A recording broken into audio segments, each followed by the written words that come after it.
What's up, everyone, and welcome back to the channel. So, in today's episode, we will be talking about The Chosen. If you're not familiar with The Chosen, this is a biblical series. It's been going on for quite some time now. It has 3 seasons. Yup, you heard right. 3 seasons so far, and the 4th one is coming soon. And I said, you know what? I enjoy this series so much because of the different perspectives that I get from it.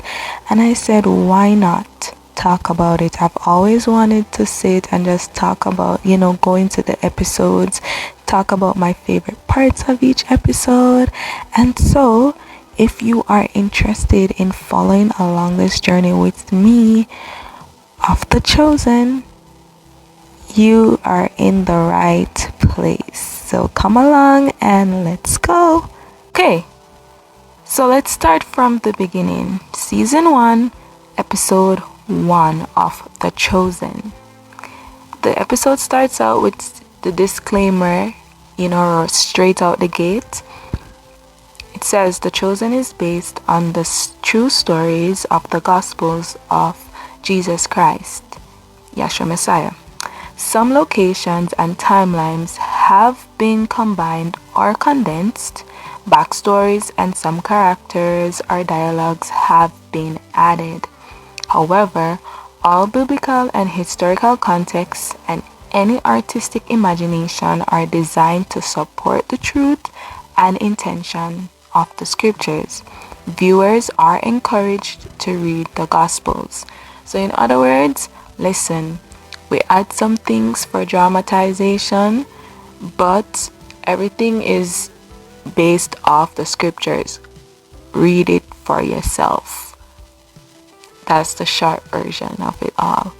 Go read it for yourself, okay? So don't just watch it and take it for what it is.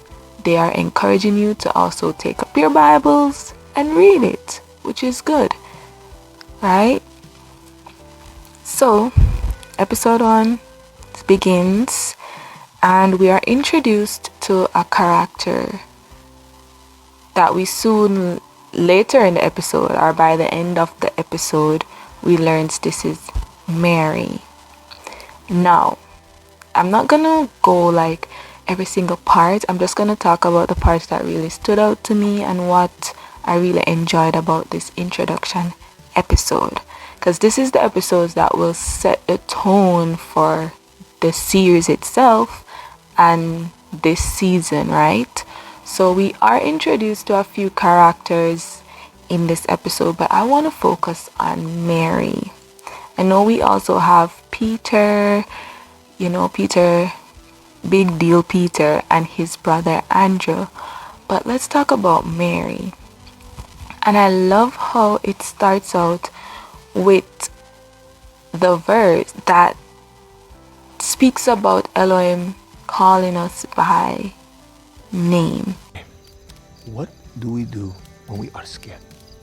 We say the words, Adonai's words from the prophet. Isaiah.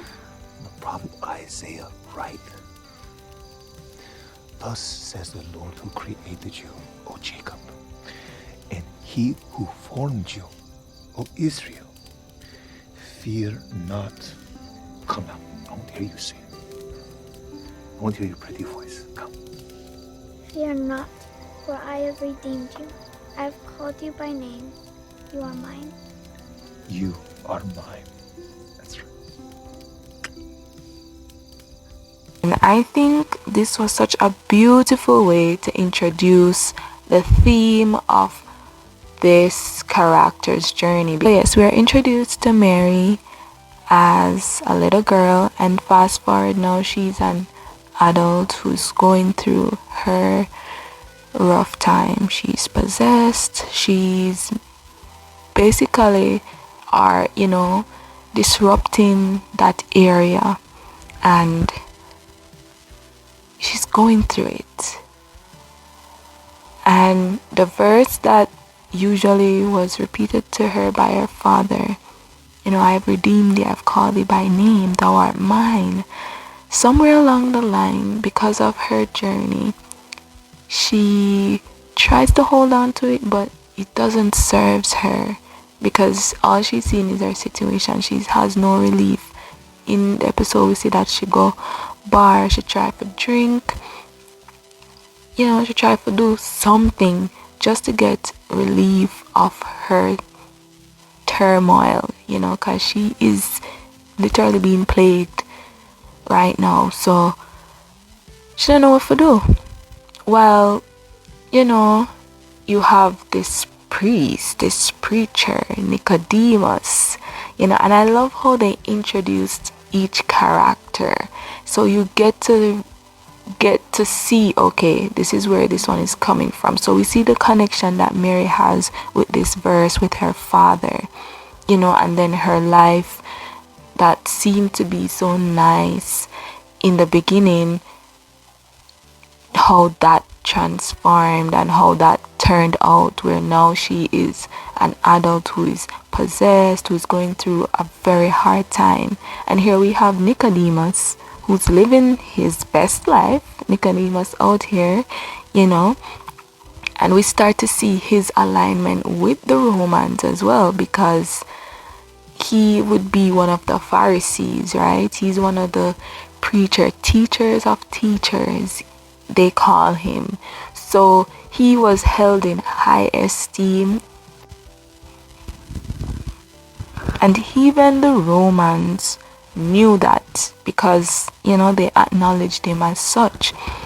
And we see where they came to him about the situation with the fish, which also shows, as I said, the alignment between him and the Romans, what kind of connection they have. Because even though the Jews did not like the Romans because they were their oppressors, but here we see that kind of connection that they had with the Pharisees, who were the leaders, right? And Nicodemus went to this woman. So I'm fast forwarding, because after he talked to the Roman, talked to him about the fish, as I said, I'm just talking about the parts that really stood out to me. Nicodemus, in all his might, he went, because he's a Pharisee, he's the teacher of teachers. He went to this woman who was known by her name. Her name was Lilith at that time, and that name alone spoke something over her. So you see how your situation, your name is so important. Never take your name for granted. What you speak over yourself constantly, what others speak over you constantly, always remember, it is so important what you allow to be spoken into you and over you, because trust me, that is so important. Her name, it meant, it didn't have a good meaning, that name. And so I loved how the contrast was that later in the episode, after she went to Nicodemus, well, not she went, the Romans literally brought Nicodemus to her to cast out or to help to heal her, and he failed. Moses, the all-powerful El Shaddai, fly from this innocent soul.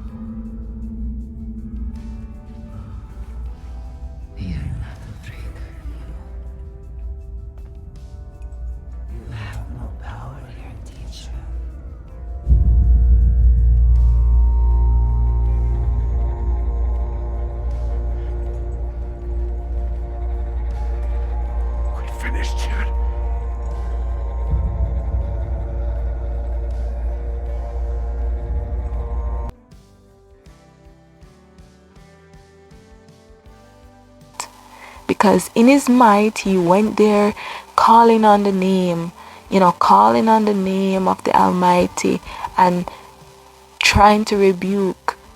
But the same thing that he was trying to rebuke turned around to see to him and say, you have no power here.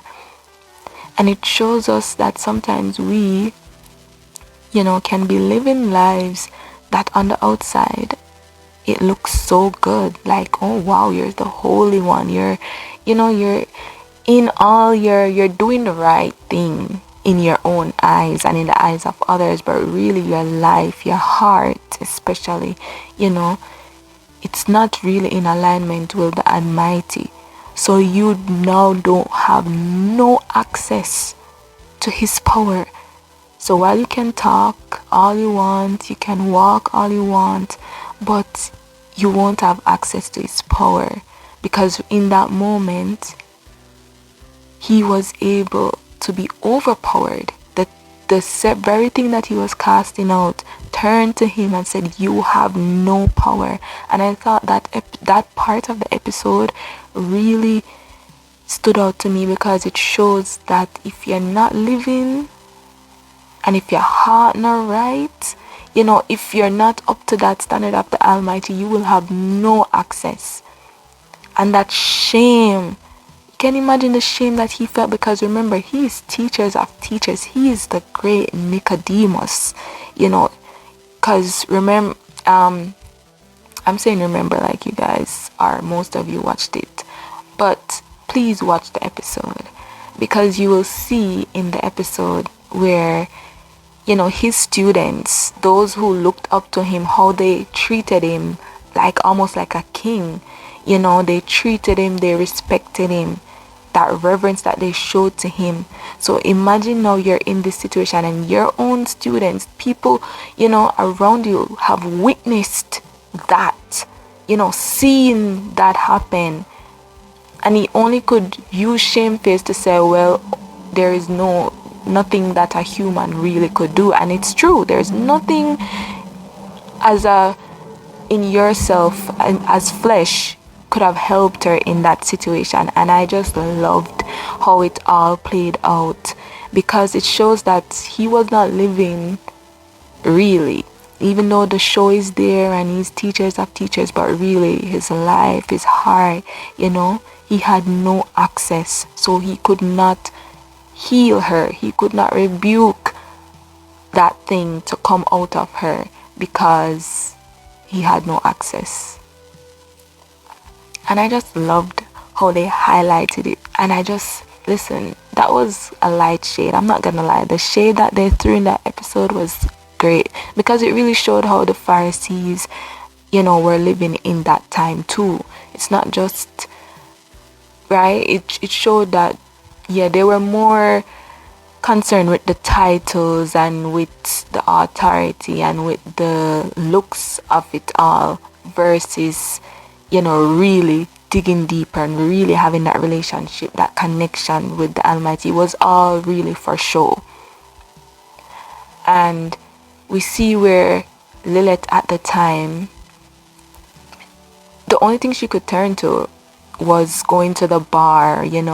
At one point she went to go to the bar and she gave away the same verse, that thing, the doll or whatever it was. I think it was meant to be a toy, like a doll or something. The doll that she gave away, she gave it away because she didn't feel no longer connected to the verse. Her father died. So really, it's almost as if him dying and her situation just broke that connection. So she no longer felt like that verse served her. So she gave away the verse with the doll and she went to the cliff. And this is the part that really spoke to me. How much of us have ever went to the cliff? And I'm not talking like a literal cliff, but you've been at the edge where it's okay, I'm done with this. And just now that I remember, she really didn't give away the verse yet. She had the verse, because I think it was at the cliff where she threw the verse off.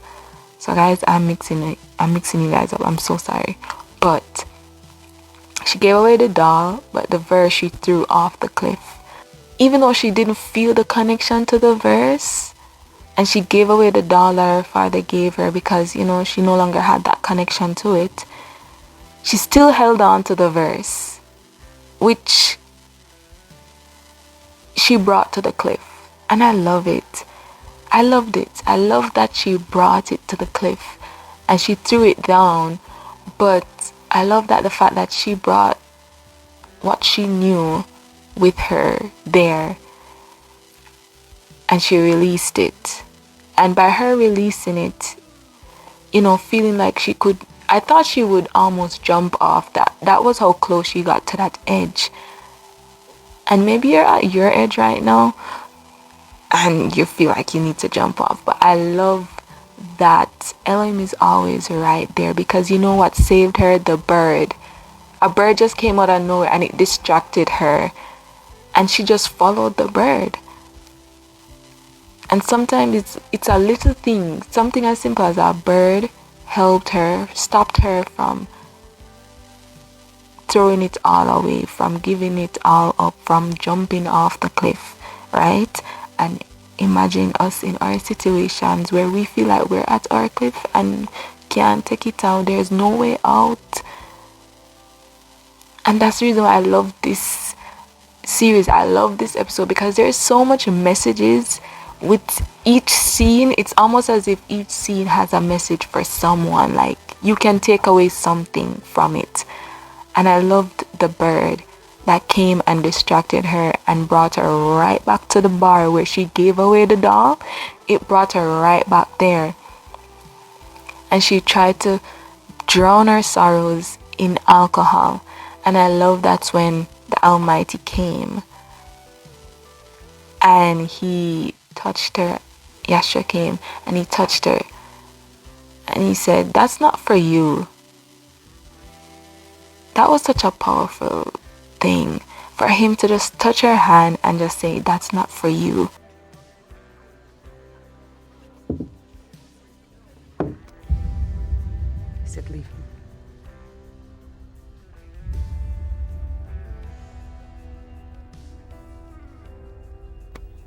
It's not for you. Don't touch me.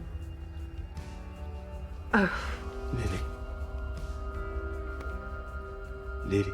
Lily, are you okay? I have to go. Leave me alone. Like, you don't need to be doing that. You don't need to be falling back into bad habits and going to, you don't need to do that. That's not for you. And obviously she thought he was some random person trying to harass her because she's a woman in a bar filled with men. So obviously she's gonna feel like, oh, why are you, But I love that one touch kind of confused her and it made her feel like, okay, I need to get up. And she went out. And this is my favorite part of the episode. When she walked out and he followed behind her. And that's what I love. Yahshua, he never leaves you, right? He's gonna go with you. Remember, he'll leave the 99. I'm not preaching, but he'll leave the 99 just to go for the one. And that was this scene was a mic drop for me, because it's almost as if she came out and he followed behind her. Because she's wondering, like, who's this guy? Because that touch that she got started to do the work, Remember, you can't just get a touch from him and stay the same and things are the same. So the one moment where he put his hand on her hand, that started the work. That started the healing process. But the enemy's going to put up a fight. He's not going to give up without a fight too. But Yahshua, he's the winner, man. So of course he's going to win. The Messiah, he never loses.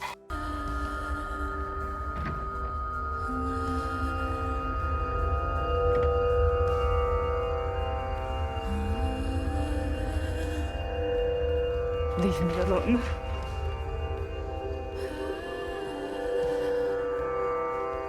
Mary.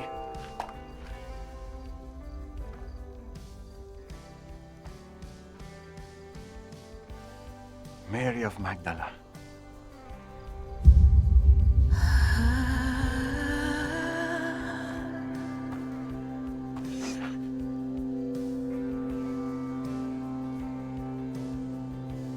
Who are you? How do you know my name? Thus says the Lord who created you, and he who formed you. Fear not, for I have redeemed you. I have called you by name. You are mine.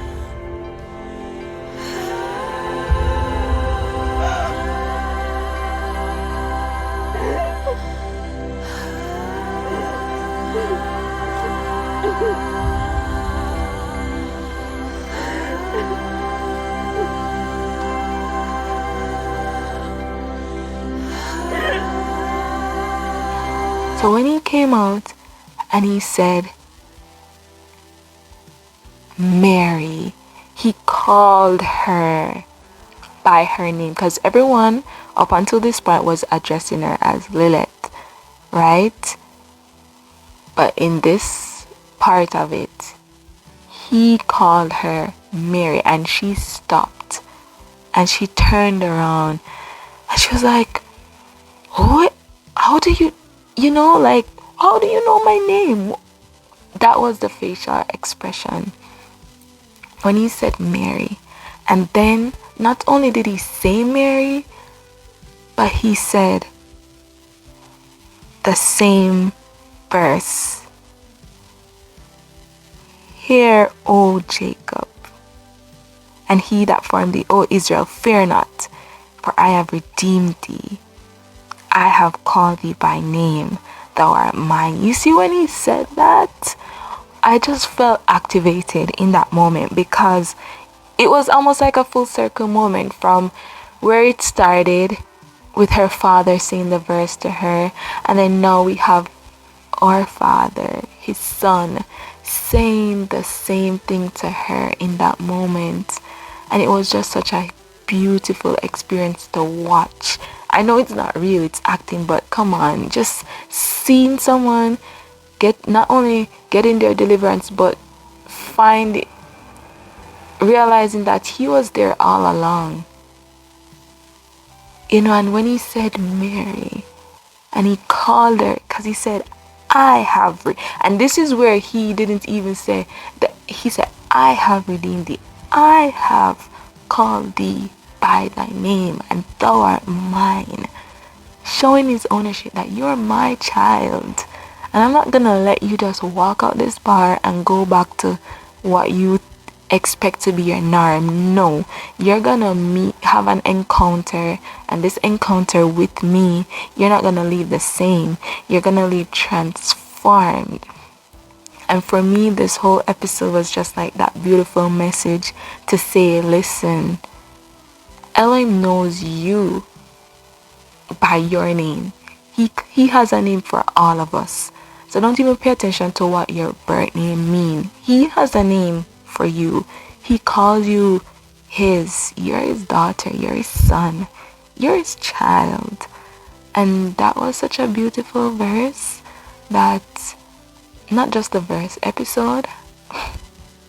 Trust me, if you haven't seen it before, get into it and come along with me for this journey as we talk about, the chosen and the messages, the way how they showed the perspective. It makes it feel like wow, right? Because you've always watched every Bible story, every dramatization that you watch. It's pretty much straightforward, right? You know what to expect, you know what to see, you know what's coming next, or you know it. And even with this, of course, you know the story. If you are familiar with the Gospels, you know certain things, certain events, but it's how they actually play it out, is how they use their imagination and came up with this beautiful work. I'm telling you, it is a must watch. It is a 10 out of 10. I recommend, and I really hope you will watch it and come along with me as we go into the episodes before season 4 starts. Hopefully we can get this over with, so when season 4 starts we can do them right with each episode. But it is a beautiful series and I do recommend. So thank you for joining me. Thank you for listening as I ramble and talk about the standouts of The Chosen. Listen, the way these people, their minds, the way how they bring the perspective across and still bring out the message, it's beautiful. It's beautiful to watch, listen, and yeah. So just come along and bear with me. It's my first time reviewing something, so if I don't get it right, if I mix up something, just watch it. And you can always join the discussion in the comments below. Thank you so much, and I'll see you in the next one.